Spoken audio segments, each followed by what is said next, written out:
Welcome to Conner'S Place, your ultimate destination for a perfect blend of sports, current events, and real conversations. That's right.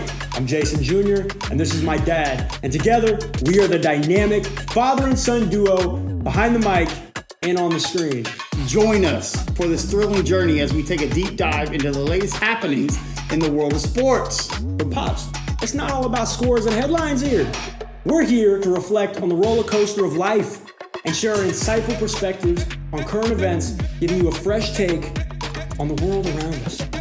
So whether you're a die-hard sports enthusiast like the both of us, a news junkie, or just someone in search of engaging discussions like me, you've come to the right place. Conner'S Place is a one-of-a-kind, entertaining experience as we explore the intersections of sports, current affairs, and the universal lessons that life throws our way, making every episode a touchdown of entertainment. Let's not leave our fans waiting. Oh, no, let's get into it. In our inaugural episode, we'll be taking talking about the wild card weekend with yesterday's recap, and then we're going to give you our picks for Sunday and Monday. So, Jason, we saw the Browns go into Houston. Oh, yeah. Riding on the arm of Joe Flacco. But he looked more like Shane Falco yesterday as Houston beat the brakes off of Cleveland. Pops, I'm going to be honest, I don't even know who that is. Who, Joe or Shane?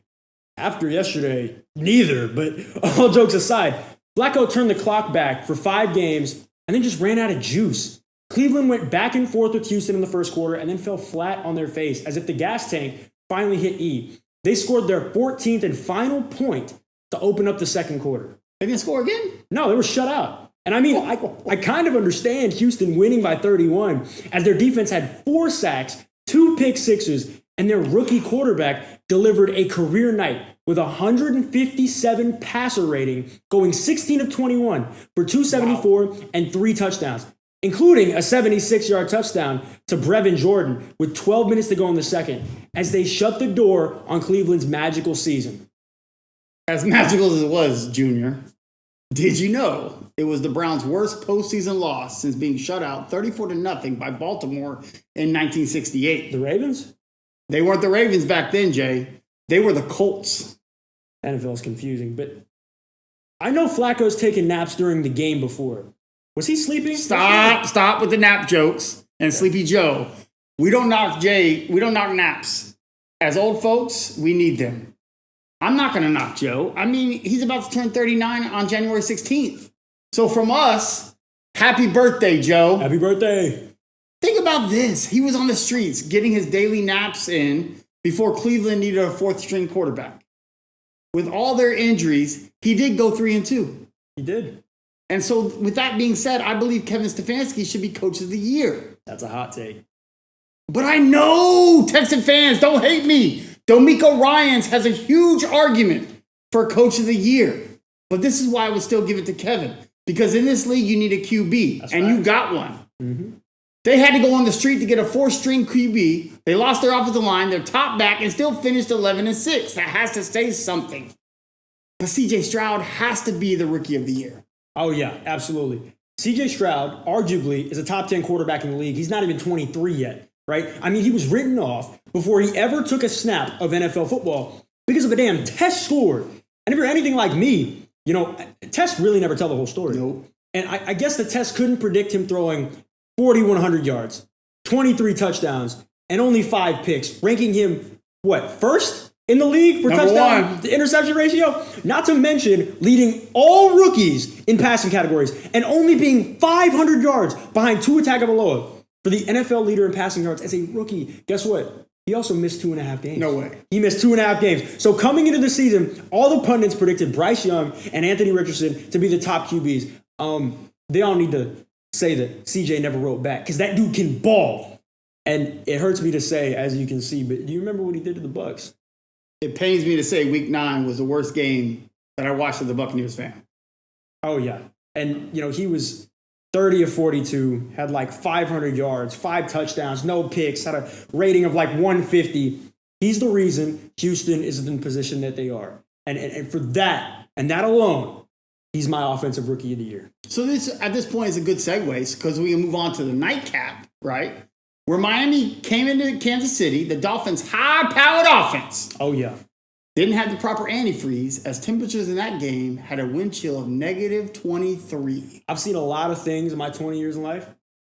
Have you ever seen a helmet explode? They were playing in the Nitrogen Bowl, right?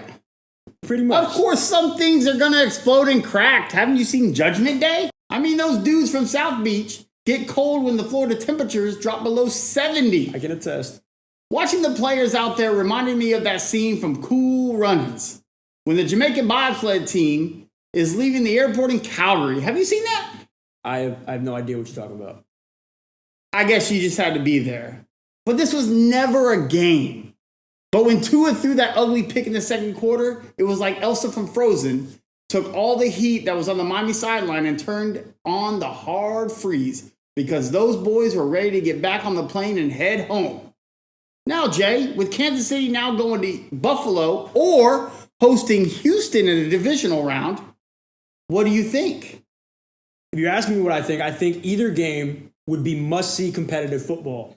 But I think the Chiefs have to be pulling for the Bills on Monday. And here's why. Because Andy Reid has owned Sean McDermott since he became the head coach of the Buffalo Bills. Now, they could win either matchup or lose either matchup. That's the duality. I just think history has them on the winning side of a Buffalo-KC rematch. And I'm not here to glaze like Romo or Collinsworth, but we all have to kind of admit Mahomes in the playoffs is like Brady or Manning in a 2-minute drill. No matter what you do, what you think might happen, he's going to walk off the field winning the game. So, Jay, give me your thoughts on Houston's chances in the divisional round. Because either they go to Baltimore or they're going to Kansas City, which both games are in the elements. As much as I just crowned my rookie offensive player of the year, if they do go to Baltimore, that's where you're going to get sent home. Baltimore has played a complete season, and Lamar Jackson is unequivocally MVP of the league. Now, if the Texans go to Kansas City, I can see C.J. Stroud and the offense exploding like they did against the Browns. But what about Houston leaving their safe confines of NRG Stadium and being in the elements?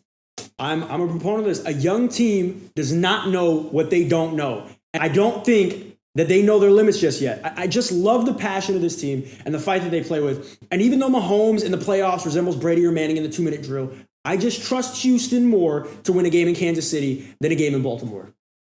All right, Jay, that's good perspective. But now that we completed the Saturday recap, let's move on to our picks for Sunday and Monday. Welcome to Conner'S Place Super Wild Card Weekend picks for Sunday and for Monday. So we're going to start off with the first game on Sunday. We got Green Bay traveling to Dallas. It's like the Mike McCarthy Bowl. Jay, who you got? This may be a controversial pick, but I have to go Green Bay. And you may go, well, Jordan Love's technically a rookie quarterback. Well, Jordan Love is the best statistical rookie quarterback Green Bay's ever had. Better than what? Brett Favre. Better than what? Aaron Rodgers. And they both did phenomenal their rookie years. And they both turned out fantastic. What about Bart Starr? Brett Starr, yes. So maybe they're going to go 4 for 4. The way I see this game going, 21-19 for Green Bay. If Jordan Love can emulate a fraction of the great QBs that came before him, I see Green Bay slowly but surely controlling this game until the very end. And a lot of people may not think that, but that's just personally my opinion. What about you? How do you see this game going? Well, I'm going to be honest. I'm a realist. And although I would love Green Bay to win the game in honor of the NFC Central, representing the jersey you're kind of wearing. Oh, yeah. Black and blue, baby. Right? Black the black and and blue division. You cannot knock how potent and dominating Dallas has been at home. I mean, I believe they've been scoring almost 40 points a game at home, and they haven't lost one. So for me, it's easy. Green Bay's secondary is vulnerable. Dallas has a great number one wide receiver. They also have a pretty damn good quarterback in Dak who doesn't get enough credit. Yeah. Does Mike McCarthy get in the way? I don't think so. I have Dallas winning 34-17. That's a good score. I like that. I can see it going either way. I can see a reality where Dallas wins 34-17. I would love Green Bay to win. I'm a realist. not an optimist, I understand. and I speak facts. So let's move on to the second game in Sunday, Excited for this. which is now, we went from the Mike McCarthy Bowl to what I would like to call the Jared Goff revenge game. We have LA, the Rams, traveling to Detroit in Detroit's biggest game Ever. in a very long time. Ever. In a long time to face the Detroit Lions. Mm-hmm. Who you got? I have to go, and I'm about to go road team for the second time here in 2 picks. I'm going Rams. I have to go Rams, and the reason I'm going to go Rams is the new blood that they have inside of that offense and inside of that defense. You got Kyrie Williams just absolutely destroying all of the statistics for what, a 5th-round running back? You have Puka Nacua, who, shocked every fantasy league around the world, making people say that they just knew he was going to pop off. Was it shades of like when Kurt Warner took over for Trent Green with the Rams and no one saw Kurt Warner coming? Yep, absolutely. Is that like what Puka? Those 2 players, Kyrie Williams and Puka Nacua, both Kurt Warner. And it's kind of ironic that they both play for the Rams. So I see this game being close, a touchdown game with a 2-point conversion, 18-10. Weird score, probably scoreagami. I don't know if there's ever been an 18-10, but that's how I see the game going. I see the game close, defensive, and then a couple Kyrie Williams runs and a Puka Nacua out route that turns up the field big for a touchdown. And that's how I see the game going. How do you see the game going? Well, I'll tell you how I see the game going. So we got Sean McVay, Yep. part of the John Gruden coaching tree, Tampa Bay. Yep. Right? So we got to go for him. Free Gruden. Yep. Right? But how do you not like that blue-collar coaching effort of Dan Campbell? Oh, yeah. Right? Coming in his first year last year, talking about biting off kneecaps. Oh, yeah. And everyone making fun of him. And you have Jared Goff, the quarterback, who was run out of L.A. Gone. Right? And good for Matthew Stafford for winning the Super Bowl. But how awesome would it be for Detroit and Jared Goff to knock out the Rams and Matthew Stafford? So let me ask you this. Who do you think has more to lose in this game? Detroit or Los Angeles? So I think Detroit losing the game would be just like Detroit losing on Thanksgiving Day, and it'd be nothing. All right. Right? I think everyone has their eggs in LA's basket. Detroit is sort of like the Cleveland of North, right? So you got Cleveland here, you got Detroit up here. Both 0-16 teams. Right. It's like, so here goes Cleveland again. But Detroit needs something good. And this is, I think, that's something good. I have Detroit winning the game 27-21 and Jared Goff winning the game. Listen, so we both have this game close. You didn't have last game close. No. But we both kind of are in the same ballpark about this game. So what about Buffalo and Pittsburgh to start off Monday? Well, I already think it started off bad for Pittsburgh when they lost T.J. Watt.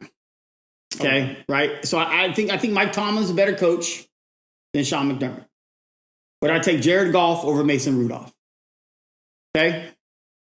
The fact that this game is in Buffalo and they just had lake effect snow cause this game to move from Sunday to Monday, I got to roll with Buffalo. And then deep down, growing up overseas as a military brat, I got to watch a lot of Buffalo. So I have a little soft spot for Buffalo, okay? Growing up in the K-Gun era with Jim Kelly, Andre Reed, Don Beebe, James Lofton, Bruce Smith, Thurman Thomas, it goes on and on. Marv Levy, that team was awesome. So Bills Mafia is going to come ready. And I actually think this ain't going to be close at all. I got Buffalo at least winning 24-7 because snow is still going to be in the forecast. Weather's still going to be a problem. I got Buffalo 24-7. What do you got? See, you said it wasn't going to be close, but you have it as a 20 or 17-point game? Yep. Right. I have it as a 35-point game. Okay. I have Buffalo winning 38-3 in the biggest blowout. We just saw one yesterday, but we're going to see one on Monday. Buffalo is going to steamroll them. Pittsburgh is a black and blue team. They are a hard-fought team. But just because you have that cherry pick stat that Mike Tomlin does of never having a losing season, but going 8-8, 8-8, 9-8. Is he also on the Bucks coaching? Yeah, he's a Gruden coaching tree. Yep, he was our DC at one point, or maybe he was our offensive line coach. He was under Tony Dungy. Oh yeah, Tony Dungy. So I don't see this game even remotely being close from this. I can see Pittsburgh getting the ball to start the game, going down, kicking a field goal, and never scoring again. Going into the offseason going, what just happened? They're down their starting quarterback. Their backup quarterback, or I should say their third string quarterback, plays better than their backup and their starting quarterback. They don't know what's going on there. On top of that, they're missing their best defensive player, their generational defensive talent. They're not going to, this is not going to be a game. In my opinion, it's not going to be, and it does not help. It's going to be a low of 18 degrees, flurries the entire game. We're getting a snow game, even though they decided to cancel on us. It's not going to be close. 38-3 Buffalo. But doesn't Josh Allen sometimes a little bit scare you? Yes, he is. He is the Cam Newton of this generation. You don't know if he's going to get hurt. You don't know if he's going to throw 3 picks in a game. And I think Buffalo is going to win in spite of Josh Allen, as opposed to because of Josh Allen. I think it's going to be a lot of James Cook. I think it's going to be a lot of checkdowns, a lot of Stephon Diggs taking the top off somebody. I don't think you're going to see a Josh Allen throw where you go, that's why he had so many comparisons coming out of college to some of these great quarterbacks. You're going to see the Josh Allen that makes a throw where the announcer goes, that should have been picked off. So I think they're going to win in spite of Josh Allen, but that's going to scare whoever they play in the second round because of the margin of victory despite Josh Allen. So Junior thinks in spite of Josh Allen, I think Josh Allen's actually playing well.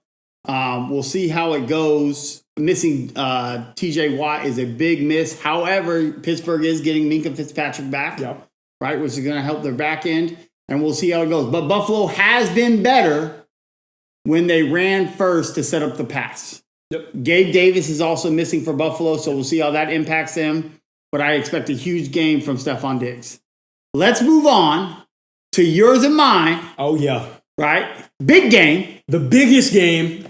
Right? We got Philadelphia limping into the playoffs, playing Tampa Bay, everyone in the metaverse is saying barely beat Carolina, right? 9-0. Transitive property don't work in the Who do you got? All right. So I see this game being close, being grimy. I see it as a 17-10 win. And before you go and see all of this red and pewter and this yellow, orange, and white, creamsicle and white, before you look at what we're dressed as, I'm being objective. I'm not saying this as a fan. I'm trying to be as analytical as possible. The Eagles are the only team that are limping into the playoffs. We just saw the Browns, with key injuries, get 45 put on them by a rookie quarterback. Probably the greatest rookie quarterback we've seen in a long time. But you're going to tell me that people are picking the Eagles with a quarterback whose finger was pointing the wrong direction, with a wide receiver who was this far away from an ACL and MCL tear, who's not playing, and Devontae Smith, who has an ankle injury. Coming off an ankle injury. DeAndre Swift, who I believe is also coming off an ankle injury, or an injury to the lower body. An offensive line that has 3 key pieces that have been there the entire time. A defensive line who sends, or Matt Patricia, I should say, not the defensive line. They're great players. Hassan Reddick, I love him. A defensive line who sends their 2 best pass rushers to play coverage instead of rushing the quarterback. You're telling me that team is going to be the team that was 4-7, that ended up turning it around, winning the division, going 9-8, right? What is that? 5-1 in the last 6 games? You want to tell me what the Eagles went? 1-5. 1-5 in the last. So no, all the TV space is going. The Eagles are due for a win. No, they're due for a reality check. That's what they're due for, and they're due for a lot of hot seat titles on newspapers. That's what they're due for. I have it 17-10, Tampa Bay. What do you have it and why? Well, before I tell you what I have it, do you know what the Eagles BUCS record is in the playoffs? No, I don't. I know the last 2 we've won. So we played 5. Okay. Right? Tampa Bay is 3-2.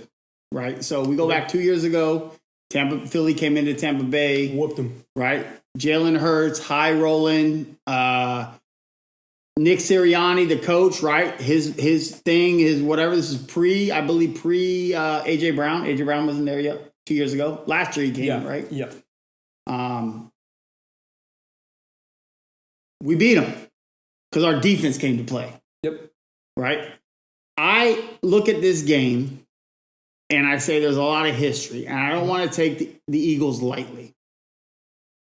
They're banged up, but when they played us in week 3, they ran the ball for, I believe, 50 times.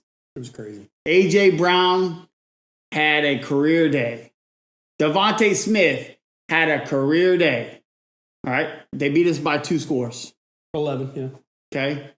Or 14, yeah. They're coming into town, but I think we have momentum.